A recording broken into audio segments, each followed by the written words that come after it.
নমস্কার বন্ধুরা, ব্যস্ততার মাঝে অক্সিজেন ইউটিউব চ্যানেলের পক্ষ থেকে সকল দর্শক বন্ধুকে জানাই বিদায়ী বছরের অভিনন্দন আর আপকামিং 2025-এর শুভেচ্ছা।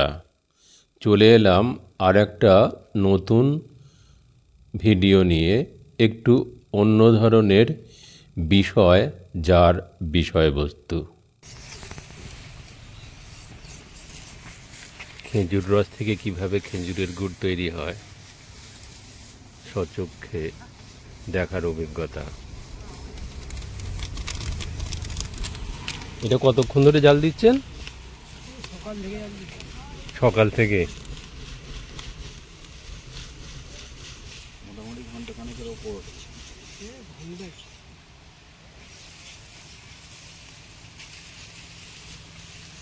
সকাল থেকে তোমার রস ওখানে বিক্রি জন্য রেখেছে, যা ফুটানো আর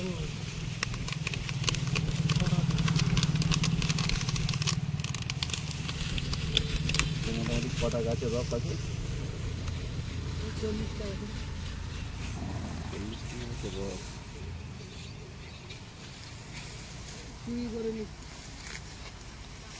দেখুন, এই বিশাল বড় একটা উনুন এবং ওর উপরে নৌকা মতো করে দেওয়া আছে কর্কের টিন দিয়ে, যেটা তৈরি। আর এখানে খড় দিয়ে জাল দেয়া হচ্ছে। গুড় তৈরি হচ্ছে প্রায় 2 ঘন্টার ওপর, 2.5 ঘন্টা হতে চললো জাল দেয়া হচ্ছে।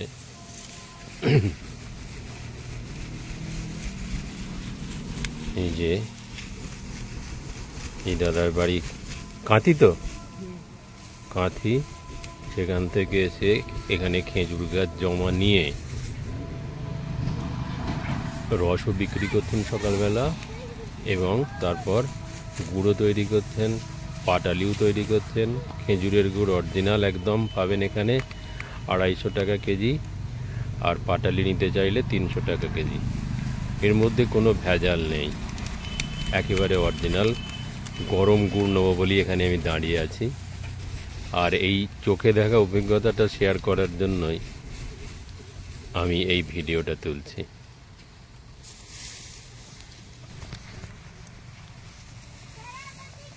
এর গুড় তৈরি একটা কঠোর, পরিশ্রম সাধ্য ও সময় সাপেক্ষ ব্যাপার। প্রথমে খেজুর গাছ থেকে ভোরবেলা রস সংগ্রহ করে আনতে হয়। সেই রস সংগ্রহ করে আনার পর এরকম বড় পাত্রের মধ্যে ঢেলে দিতে হয়। তারপর ক্রমান্বয়ে জাল দিতে হয়। 2.5 থেকে 3 ঘন্টা এইভাবে ফোটাতে ফোটাতে সেটা আস্তে আস্তে গুড়ের রূপ নেয়। ফোটানোর সাথে সাথে এইভাবে নাড়াচাড়াও করতে হয়, নইলে নিচেটা ধরে যাবার সম্ভাবনা থাকে। এইভাবে পরিশ্রম করলে তবেই খেজুর গুড় তৈরি হয়। বর্তমানে সিঙ্গুর আর বলরামবাটির মাঝামাঝি একটা জায়গায় খেজুর রস থেকে এরকম অরিজিনাল খেজুর গুড় তৈরি হচ্ছে 250 টাকা কেজি। সিঙ্গুর থেকে যদি বলরামবাটির দিকে যান, তাহলে বুড়িগ্রামের যে ফুটবল গ্রাউন্ড রয়েছে সেটা ক্রস করে বাঁদিকে তৈরি হচ্ছে খেজুর গুড়। আবার বলরামবাটির দিক থেকে যদি আসেন, তাহলেও বুড়িগ্রামের ঠিক আগে, মাঠের ঠিক আগে ডান দিকে রয়েছে এই খেজুর গুড় তৈরির পদ্ধতি। এখানে গেলে সকালবেলা খেজুর রসও পেয়ে যেতে পারেন।